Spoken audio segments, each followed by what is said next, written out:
qu'en tant que municipalité, nous devons répondre aux exigences des Dakarois. Et le numérique aujourd'hui est un facteur qui permet de passer à l'échelle, donc d'avoir plus d'impact au niveau de la population. Donc actuellement, nous sommes en train de travailler sur plusieurs projets. Donc il y a un projet sur les services aux usagers. Vous avez constaté que la ville de Dakar octroie beaucoup de secours aux indigènes. Et l'idée, c'est de dématérialiser un peu tout ce processus-là et faire en sorte qu'à travers une interface, que les Dakarois puissent solliciter la ville de Dakar et obtenir une réponse adéquate dans les délais.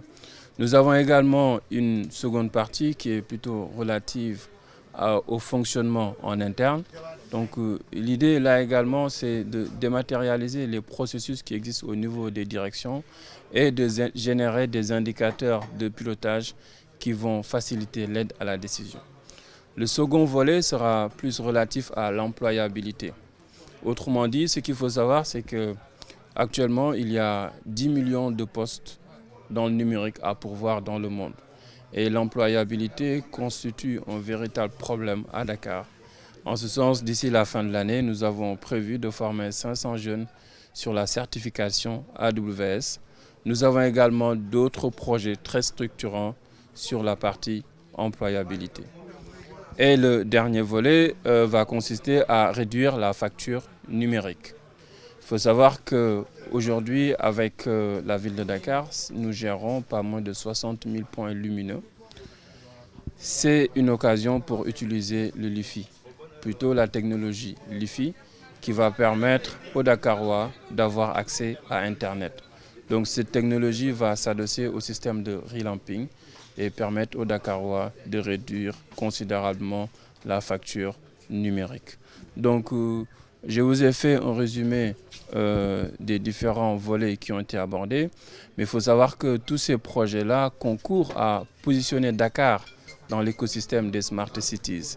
Et en ce sens, nous sommes en train de collaborer avec la société Atos pour voir dans quelle mesure nous serons enclins pour utiliser la plateforme Urban Data Platform qui a été développée par la société Atos. Ce qui veut dire qu'à travers cette plateforme, toutes les applications, tous les projets que je viens de vous exposer auront leur place à condition de respecter le modèle de données qui va être imposé. L'idée donc c'est de garantir une interopérabilité entre les différentes applications, mais également d'être en mesure de générer des services en fonction des usages. Aujourd'hui, nous avons réussi à dématérialiser tout ce qui est relatif à la demande de bourse. Les aides de Tabaski vont arriver dans 2 mois. Il y a 2 startups qui exposent actuellement au village des innovations et qui ont été mises à contribution. La première startup, c'est CryptoID.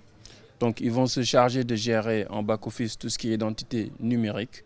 Et la seconde startup, c'est la société MKL qui va permettre la restitution, mais également la dématérialisation du workflow de demande pour, in fine, générer aussi des statistiques. Par exemple, concrètement, pour dire que la ville de Dakar a donné plus d'aide dans une commune plus qu'une autre. Finalement, des villes intelligentes, c'est possible. Est-ce que Dakar s'inscrit dans cette ligne? Aujourd'hui, les professionnels avec qui j'ai échangé sur le sujet également, et par ailleurs, je vais participer au plus grand sommet IT d'Afrique, le GITEX, qui va se dérouler au Maroc en fin du mois. Et ce sommet aussi va révéler un peu les capitales qui sont sur la bonne voie, et Dakar fait partie des capitales qui ont été sélectionnées.